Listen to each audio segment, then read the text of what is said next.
Boa noite a todos. Boa noite. Rogo a luz do Mestre Jesus e tudo que cabe nela, que possa encharcar nossos corações e que juntos possamos vibrar energias boas para desempenhar um bom trabalho nesta noite. O tema que eu trago para a exposição desta noite é: bem-aventurados sejam os misericordiosos. Ele vem descrito no capítulo 10 do Evangelho segundo o Espiritismo, do evangelista Mateus.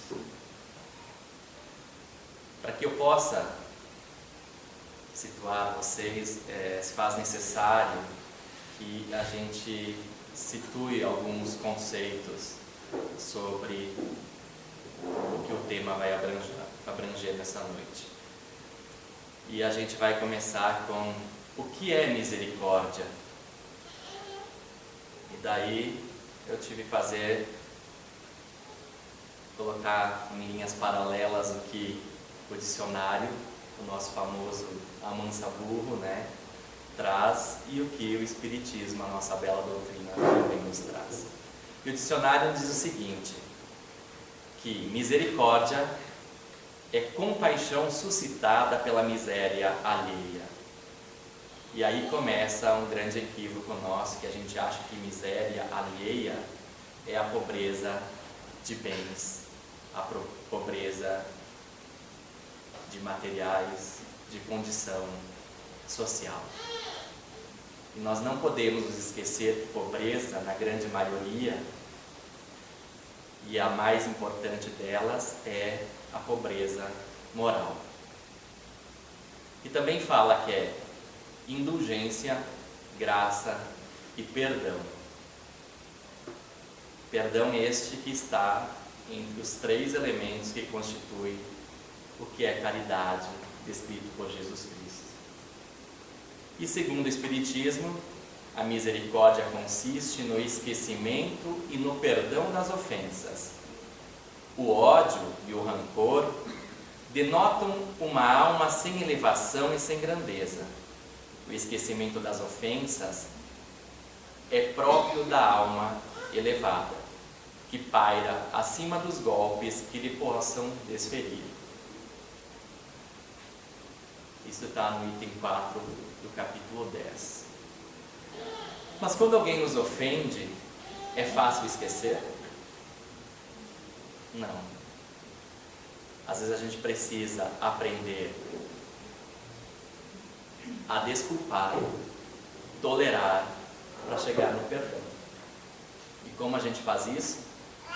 Exercitando, mudando nossas atitudes. Porque uma mãe que perdeu um filho, vítima de um assalto, de uma bala perdida, por exemplo, não vai esquecer esse acontecimento. Mas ela pode sim mudar a maneira de pensar e reagir de uma maneira diferente, que também se entenda como esquecimento.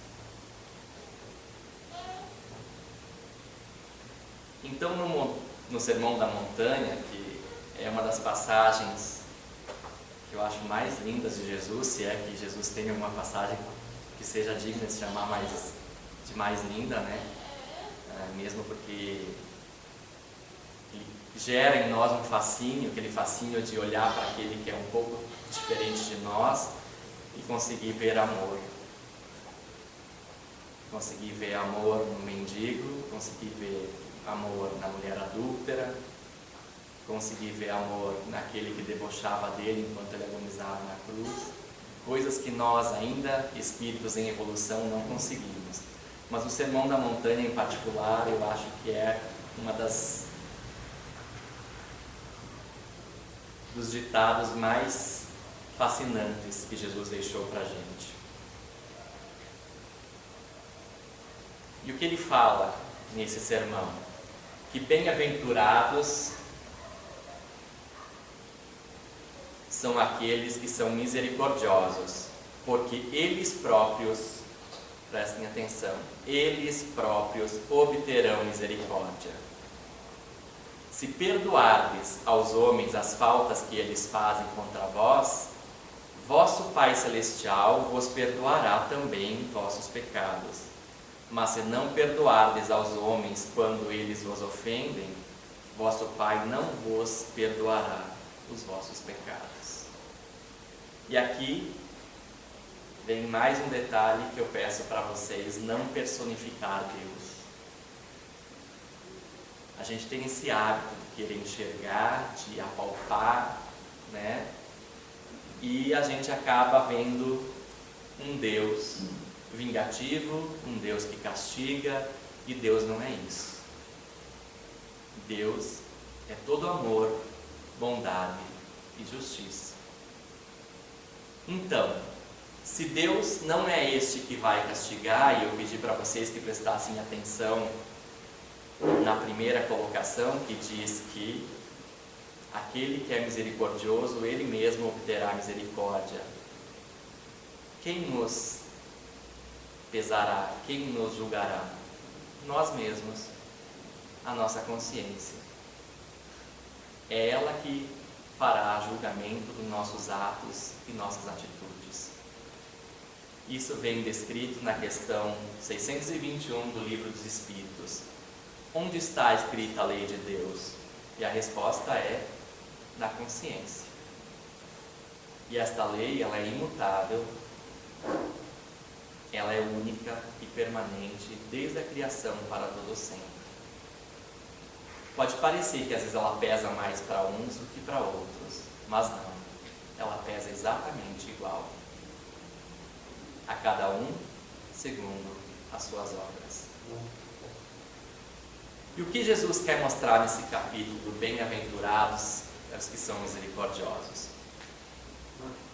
Primeiro, a importância da aplicação de lei de causa e efeito nos nossos atos diários. Tudo que fizermos voltará para nós mesmos. Ou seja, toda ação tem uma reação. Ninguém espera plantar milho e colher soja, certo?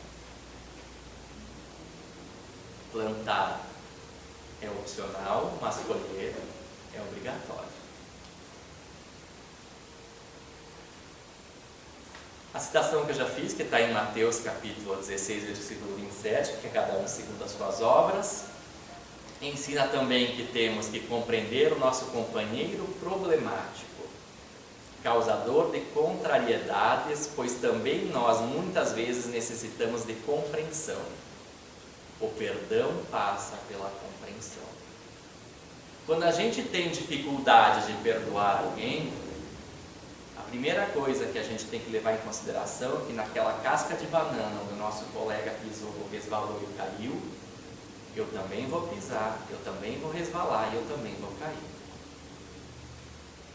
Então a gente precisa exercitar essa empatia, se colocar no lugar do próximo, tentar entender o motivo que levou ele a cometer aquele equívoco. E esse é o sentido do perdão. Perdoar porque todos nós precisamos dele. Nós estamos aqui num planeta de provas e expiações, evoluindo no planeta de regeneração, onde a evolução nossa é mais ou menos idêntica, no mesmo nível. Alguns um pouquinho para mais, outros um pouquinho para menos. Isso gera uma média de espíritos ainda em evolução, que necessitam perdoar, mas também necessitam ser perdoados. Então, se a gente for misericordiosos, a gente vai obter a misericórdia. E na questão 661 do Livro dos Espíritos, Kardec perguntou: poderemos utilmente pedir a Deus que perdoe as nossas faltas? Deus sabe tudo discernir entre o bem e o mal. A prece não esconde nossas faltas. Aquele que a Deus pede perdão de suas faltas só obtém mudando de proceder. As boas ações são a melhor prece, por isso que os atos valem mais que as palavras. De pouco adianta eu reconhecer que errei, eu me reservar em prece e pedir perdão a Deus, achar que nas palavras eu mudei, mas meus atos continuam os mesmos. Voltar a cometer aquele equívoco no dia seguinte, no próximo e assim sucessivamente.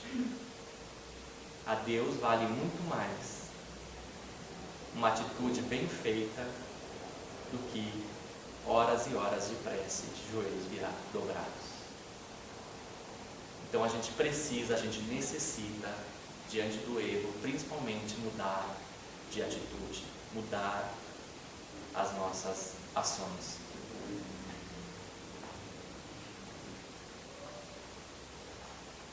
E segundo o Evangelho, existem duas formas de perdoar. A primeira é nobre, porque perdoa verdadeiramente, sem que para isso o ofensor tenha que se humilhar. É perdoar sem interesse e sem segunda intenção. É muito comum a gente perdoar. É mais fácil perdoar alguém que possa nos trazer algum benefício do que aquele que não tem como trazer algum benefício a nós. Por isso que Jesus dizia, quando fordes dar um banquete, lembra de convidar para esse banquete aquele mal vestido, o maltrapilho, os nossos inimigos. Mas quantos de nós conseguem preparar uma comida, servir à mesa e convidar aquele que não nos é caro? É um exercício tenebroso, demanda esforço para poder chegar no objetivo do ensinamento de Jesus. O segundo tipo de perdoar, ele é mentiroso, pois subjuga o adversário, obrigando-o a se humilhar mediante as condições impostas para o perdão. Isto não é perdão. É mentira, é capricho, é orgulho. O perdão verdadeiro é incondicional, sem impor condições. Quando a gente faz troca, eu te perdoo, mas para te perdoar, eu quero que você faça tal coisa. Nós não estamos perdoando. Nós estamos tentando obter algum benefício que é regado, nutrido pelo orgulho, que é uma das grandes chagas da humanidade. E as pessoas dizem perdoar, mas sua postura revela formas variadas de revide, de perdão, né? Se perdoar de cara é difícil, a gente precisa imaginar que o perdão é uma semente. A gente precisa preparar a terra, jogar essa semente lá, irrigar essa sementinha, endireitar ela se ela tender com a força do vento e alguma outra intempérie entortar, para que a gente possa chegar lá no final, que é o perdão propriamente dito. Então, volto a repetir, comece desculpando, comece tolerando, para depois chegar no perdão. Guardar mágoas é comprovado cientificamente que é um dos grandes causadores do câncer, inclusive.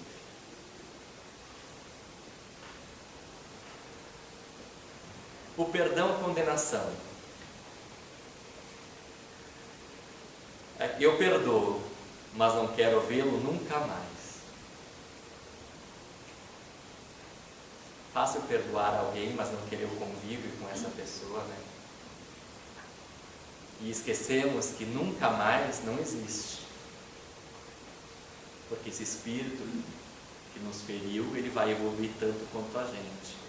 Talvez mais rápido, talvez mais lento do que nós, mas ele vai evoluir. Não tem como eu dizer para Deus, pega ele e manda para um lugar bem diferente, que é onde eu vou, não quero ele.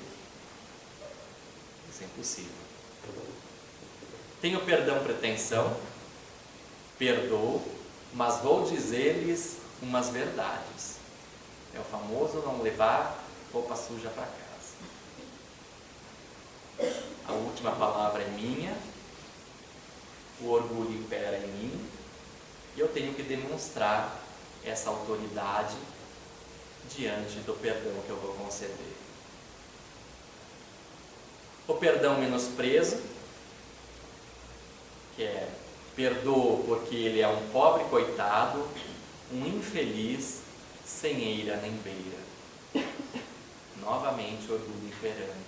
Estou me julgando melhor ou maior do que aquele que para comigo errou.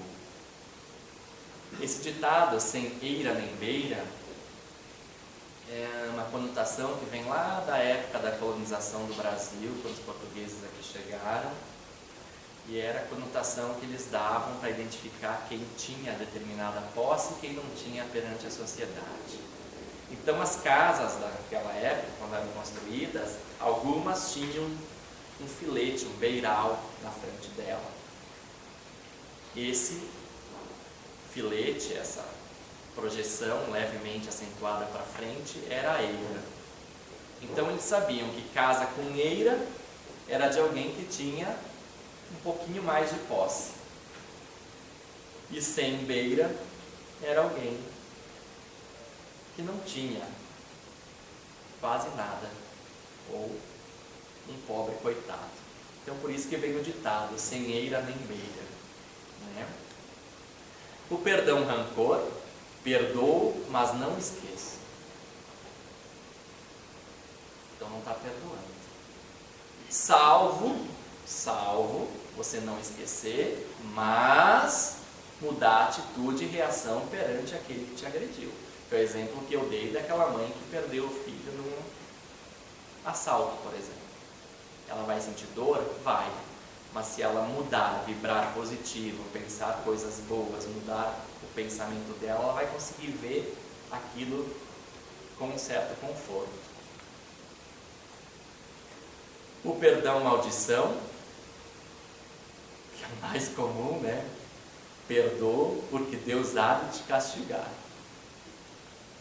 Não é perdão também porque eu estou perdoando com a intenção ou esperando que esse irmão tropece ali na frente, bata o carro, uma carreta passa por cima dele, alguma coisa assim, bem nesse sentido. Então isso é qualquer coisa, menos perdão. E a gente deve sempre lembrar que não há perdão total sem compreensão. E eu coloquei aqui embaixo que compreender não é concordar. Compreender é sentir empatia. Se colocar no lugar daquele que errou, tentar imaginar o porquê que ele cometeu aquilo, sem julgar. Eu acho que você está errado. Eu acho que assaltar é errado.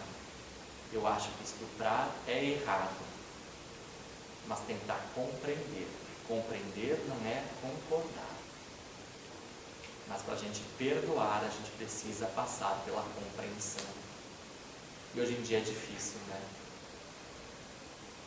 Quem acha que é fácil, basta entrar na rede social e digitar lá o que você está pensando. É impressionante como a gente se atira, como a gente se xinga, com uma opinião levemente, não estou dizendo nem uma agressão, uma opinião levemente diferente daquilo que eu penso. Como se eu fosse o dono da verdade. Como se a razão fosse o que predominasse em mim. Cada um tem a sua verdade. E compete a nós entendermos essa verdade do irmão, porque ele também às vezes precisa entender a nossa. Compreensão são necessidades, limitações que nós precisamos entender no nosso próximo. Entender que todos nós temos limitações e devemos fazer com o próximo o que queremos que nos faça. Porque quando a gente fala de perdão, a gente fala nós perdoando. Quando a gente coloca uma situação dessa, a gente dificilmente, ou quase nunca, se vê na necessidade de estar recebendo perdão. E a gente precisa fazer isso, é um exercício. Se o meu irmão tem limitações, eu também tenho. Se eu não a tivesse, eu não estaria aqui. Estaria em outro plano. E a gente precisa aprender a ver isso, ver o lado bom que cada um tem dentro de si. Mas a gente tem o hábito de ver só a coisa ruim. Você já estava vendo um canal de notícias, traz notícias 24 horas, eles giram 24 horas com notícias. E de repente lá, em determinado horário, vem assim, a notícia boa do dia. E daí vem uma notícia boa. E eu olhei para aquilo e comecei a dar risada. Falei, meu, que mundo essa gente vive. Vocês passam 23 minutos, 23 horas e 58 minutos de notícias ruins, eles trazem uma, dizendo que a notícia boa do dia. Será que só tem coisa ruim no mundo? Não tem coisa boa? Só tem uma coisa boa que acontece no mundo, as outras 23 horas e 58 minutos são coisas ruins? Será que o nosso irmão só tem coisa ruim para a gente olhar só coisa ruim dele? Quando todo mundo olhou só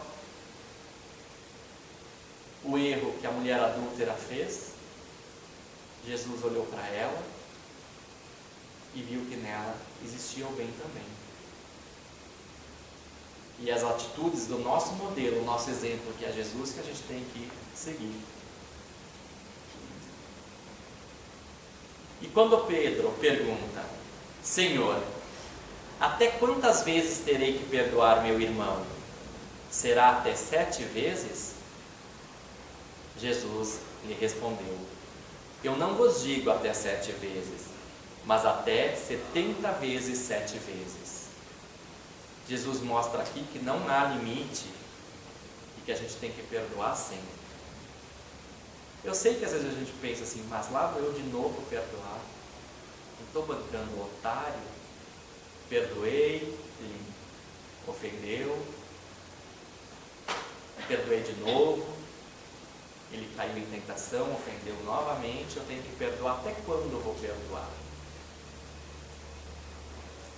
E daí a gente vê muito assim, morreu, está no descanso eterno, foi para o céu.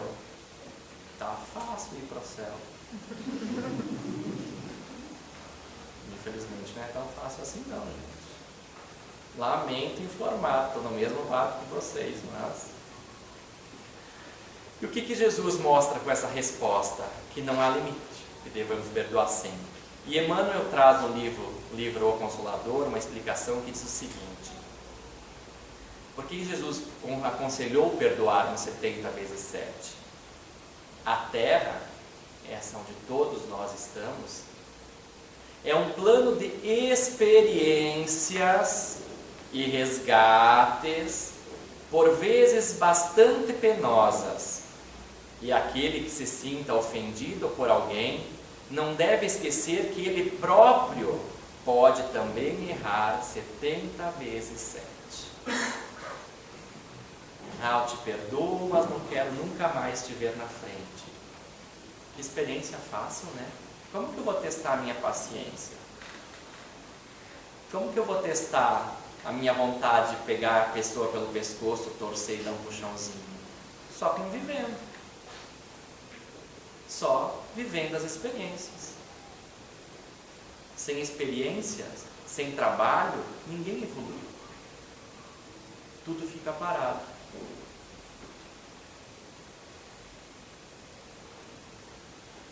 Eu coloquei essa imagem desses 2 soldados que, quando estava preparando, procurando, filtrando os conteúdos que eu ia trazer aqui, porque o Sermão da Montanha dá para falar uma semana inteira e um pouco mais, eu acho. Eu me deparei com uma história que dizia que 2 soldados, numa guerra, foram prisioneiros dos seus rivais. e que eles sofreram todas as mazelas possíveis e imagináveis enquanto no presídio, até que foram libertos e cada um seguiu a sua vida. Passou um tempo, se encontraram, e um olhou para o outro e falou assim: como você está? Já conseguiu se livrar das memórias dos pesadelos vividos na prisão, dos pesadelos vividos na guerra? O outro respondeu: não. Toda vez que eu lembro, é como se eu vivesse novamente tudo aquilo. Eu sinto raiva, eu sinto ódio e o desejo de vingança. E o outro falou assim: eu não. Com muito esforço e mudando meus hábitos, eu deixei isso para trás. Hoje, eu vivo a minha paz e principalmente a minha liberdade. Guardar mágoa, não perdoar, é viver todo dia aquilo que já nos passou. Ah, mas ele me agrediu muito, ele me traiu. Se você está aqui e sofreu uma agressão, foi traído, ainda assim dê graças, você sobreviveu.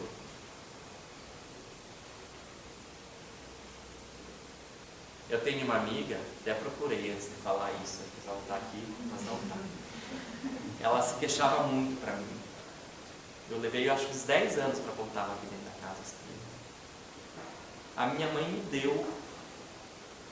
Até hoje eu entendo por que minha mãe me deu. Eu guardo mágoas dela. Eu tenho ódio dela.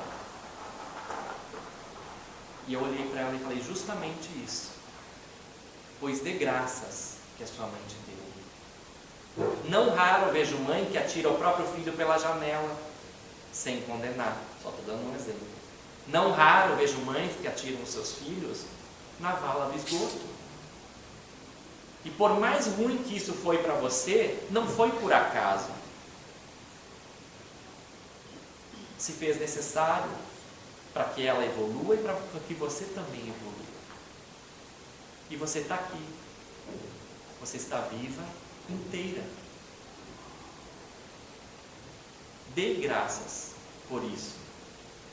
Tem que olhar o lado bom, até do que a gente considera desgraça. Ele tem que ter um lado bom. A gente precisa procurar isso, para não cair na melancolia, na tristeza, na depressão. Então, assim,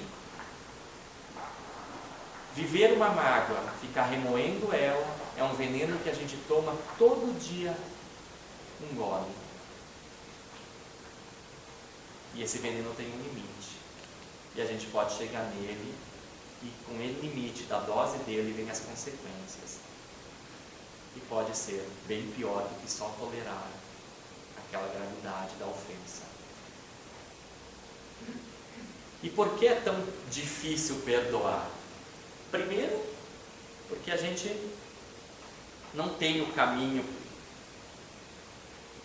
bem feito dentro de nós. Nós temos os ensinamentos do mestre, mas a gente complica, a gente dificulta, a gente acha empecilhos, o orgulho impera, o egoísmo também, e a gente não consegue chegar lá. Então, em primeiro lugar, por sermos imperfeitos e as duas chagas da humanidade, o orgulho e o egoísmo. Segundo, dificuldade de comunicação. A tecnologia vem passando por cima da gente, a vida tem se tornado muito mais fácil quando comparado aos nossos nonos ou avós, como queiram chamar. E ao mesmo tempo ela tem nos afastado uns dos outros. A gente sai para um jantar, chega num restaurante, se depara na mesa ao lado com um casal sentado em cada lado da mesa, e o que eles estão fazendo? Mexendo no celular. Fica mais fácil eu dizer para minha mãe eu te amo pelo celular do que dizer pessoalmente. e a gente perde a possibilidade e a experiência do convívio. Então, assim, comunicar-se, infelizmente, por mais tecnológico que nós estamos, é um dos grandes empecilhos do perdão. Porque conversar cara a cara, escutar a entonação de voz, olhar no olho, ele é mais benéfico do que mandar uma mensagem de WhatsApp. A empatia, que é a dificuldade de se colocar no lugar do outro, né? A gente só vê o que nos aconteceu, mas não vê também o que levou ele a cometer aquilo, e também não vê os motivos, e aquela sensação de que eu sou perfeito, eu não cometeria aquilo que ele cometeu. O mau hábito de julgar, eu acho que até pior, é nem julgar, a questão aqui é condenar, como se todos nós fôssemos exímios juízes, entendêssemos tudo sobre leis e estivéssemos no judiciário.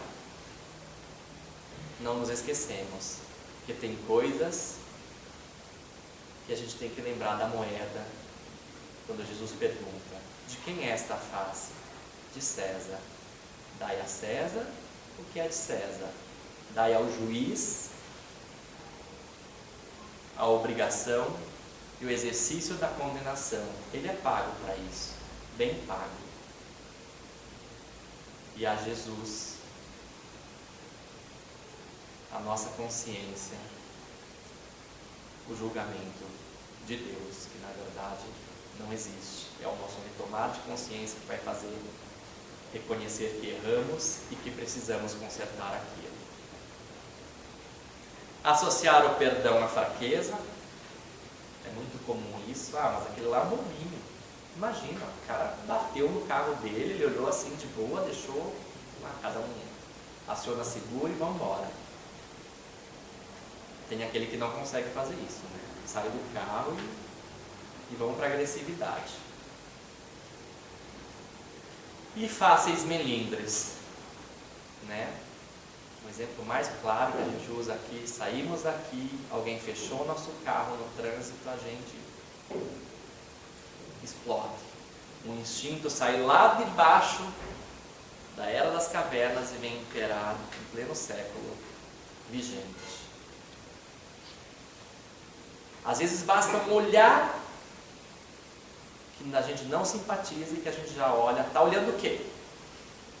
Por que está me olhando torto? É ou não é assim? É bem assim mesmo. Por isso que eu digo que não é tão fácil assim entrar no céu, não. Todos nós, espíritos eternos, imperfeitos ainda como demonstram a complexidade de sentimentos e emoções contraditórias que agitam dentro de nós, levando-nos a erros e enganos.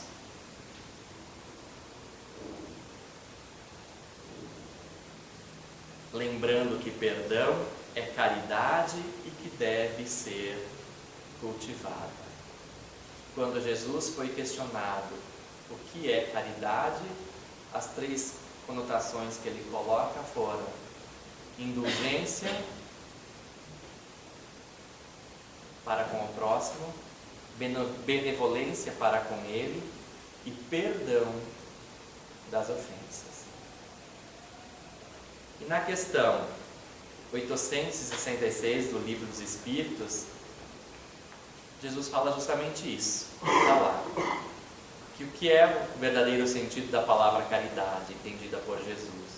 Benevolência com todos, indulgência com as imperfeições alheias e perdão das ofensas. Dá para viver uma reencarnação só com essas três condições a serem melhoradas. Se a gente quiser ter um parâmetro de evolução, o quanto nós somos, quem mais se aproximou, que mais entendeu a lei de amor e de caridade do Mestre Jesus Cristo foi São Francisco de Assis. Agora vamos piorar um pouquinho mais. Vamos descendo. Vamos para o Chico Xavier. Vamos ver o abismo que existe entre nós e um Chico Xavier da vida. Para daí a gente pensar o que existe entre nós e um São Francisco de Assis. Vamos piorar mais ainda? Qual é o abismo que existe entre nós e Jesus Cristo? Precisamos mudar, precisamos trabalhar o nosso eu íntimo, muito.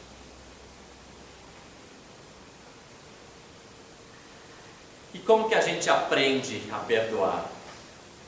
Perdoar é desculpar, não valorizando a ofensa, minimizando-a. Então a gente não pode dar destaque a ela. Não sentir no ofensor um inimigo, mas uma pessoa com dificuldades pessoais, tal qual nós temos. Devemos aceitar as pessoas como elas são, cheias de virtudes ou defeitos. Porque eu sou cheio de virtudes, mas eu também sou muito mais cheio de defeitos. Sejamos menos exigentes com o outro. Tentamos não cobrar do nosso irmão aquilo que nós não somos, mas é o que a gente mais faz. E a gente acaba rodeado de pessoas que são quase que um espelho nosso. E não é por acaso que essa pessoa está convivendo com a gente. Algum motivo tem. E com certeza eu fui o causador de fazer com que essa pessoa esteja convivendo comigo. Algum resgate eu preciso fazer. E perdoar não é se sentir ofendido com o outro.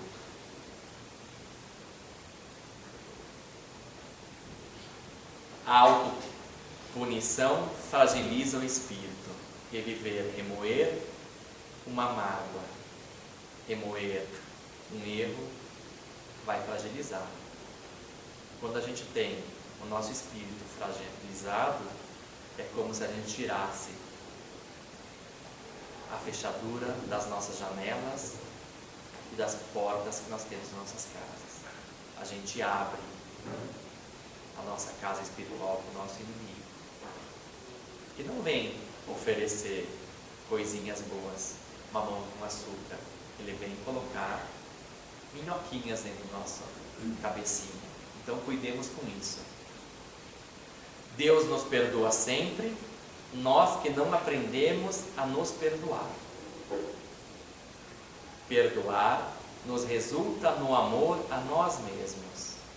Primeiro grande mandamento que Jesus disse quando foi questionado: amar o Senhor teu Deus sobre todas as coisas. E qual o segundo grande mandamento, mestre? Ele respondeu: amar o teu próximo como a ti mesmo. Então a gente precisa reconhecer que somos frágeis, que podemos errar, mas a gente tem que reconhecer esse erro e perdoar, mudar nossas atitudes e nos melhorarmos. Ficar batendo nele é um retrocesso, é ficar parado na evolução. Perdoar-nos é não importarmos com o que fomos. Desde que eu saiba o que eu fui, desde que eu reconheça que eu estava errado, e desde que eu reconheça que hoje eu estou milimetricamente melhor do que ontem, já valeu a pena. Se eu não reconhecer que hoje eu sou milimetricamente melhor do que ontem, eu tenho que fazer uma revisão de consciência. Perdoar-nos é compreender que o que nos cercam são reflexos de nós mesmos. Ou seja, as afinidades se atraem. E se aquele que errou está aqui convivendo comigo, quer dizer que eu e ele estamos mais ou menos no mesmo nível de evolução.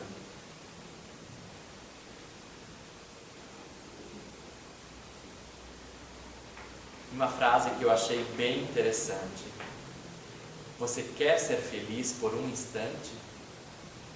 Vingue-se. Você quer ser feliz para sempre? perdoe. A melhor vingança que a gente pode cometer para aquele irmão que errou com nós, sem sombra de dúvidas, é perdoar. Não existe vingança melhor. Não existe vingança que ensine mais a ele do que dar o perdão. E lembrando uma frase que eu gosto muito do Chico Xavier, que ele diz: a cada um o direito de ser como quiser, a mim o dever, a obrigação de ser a cada dia melhor. E a grande frase de Gandhi, que diz que o mal que me faz mal não é o mal que me faz, é o mal que há em mim. Ele pode ser mal a mim mesmo, se eu não me perdoar, e muito pior para com aquele que eu julguei me ofender.